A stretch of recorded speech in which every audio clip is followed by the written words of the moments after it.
Bagong Western Naval Command, formal nang inilunsad para naman tutukan ang West Philippine Sea. Report ni RH52, Edniel Parosa. Edniel. Langay at Sister El, nireorganisa ng Philippine Navy itong Naval Forces West bilang bagong Western Naval Command na tututok sa umanay security demand sa West Philippine Sea. Sa seremonyang isinagawa sa Puerto Princesa City sa Palawan, binigyan din ni Navy Flag Officer in Command Vice Admiral Jose Maambrosio Espineta ang pangangailangan sa pinalawak na mandato ng puwersa salig sa Comprehensive Archipelagic Defense Concept ng administrasyon. Sa ilalim ng bago nitong istruktura, misyon ng Western Naval Command na palakasin ang maritime security operations sa Western Frontier sa tulong ng mga karagdagang tauhan. Tinimok naman ni Western Naval Command Commander Commodore Vincent Simala ang kanyang mga tauhang manatiling handa at matapang sa kanilang bagong tungkulin. Sakop na area of responsibility ng nabanggit na hukbong pandagat ang Kalayaan Island Group, kasama na ang Pag-asa Island at ang Ayungin Shoal kung saan nakasadsada ang PRP Sierra Madre. Ito si Edniel Parosa, nag-uulat para sa DZRH. Edniel. Sa Pilipinas. Una, sa Pilipino. Edniel, yung mga Amerikano ba, di ba nag-iwan ng mga yung mga gamit nila magaganda? Wala bang iniwan na remembrance kay na General Omet Browner sa AFP natin? Secret. Talaga ba? Sekreto pala yun. Okay. Sinabi naman sa nung opening pa lamang ng balikatan na hangga't may demand sa mga weapon system na ito na magamit sa mga susunod na exercise ay mananatili ito. Lakay. Nung nagtungo tayo sa 2 weeks ago, nagtungo tayo sa Apari. Ang sabi ng ang nasagap natin doon ay nandyan lang sa Northern Luzon yung Nemesis missile. I don't know kung inilipat by this time or after elections, pero most likely lakay gagamitin pa ito sa mga susunod na pagsasana.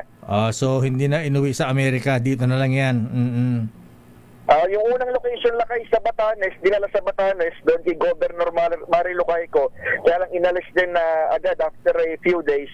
Ngayon lakay ay hindi natin sure kung inalis dito, pero ang sabi ng mga source ay most likely it's here to stay lakay, ang exact term nila. O nga pala, si Governor Mari Lucayco hindi na pala gobernador, ha? Oo, lakay.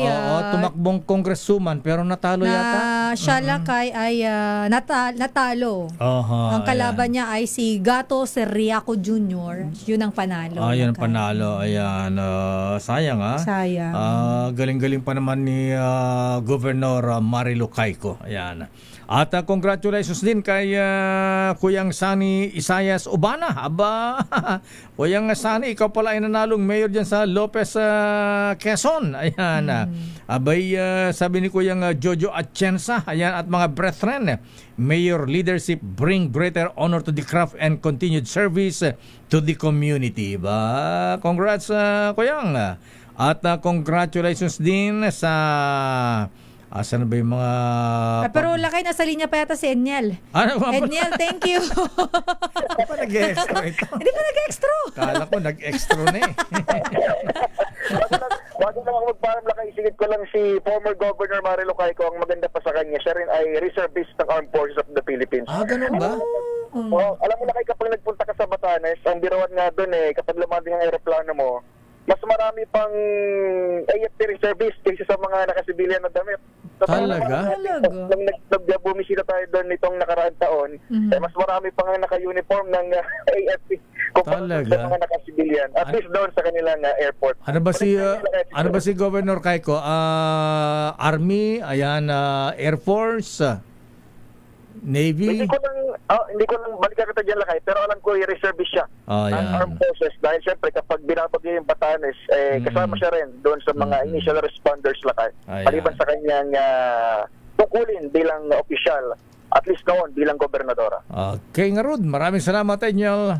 Balik sa inyo lakay at Giselle. Ayan.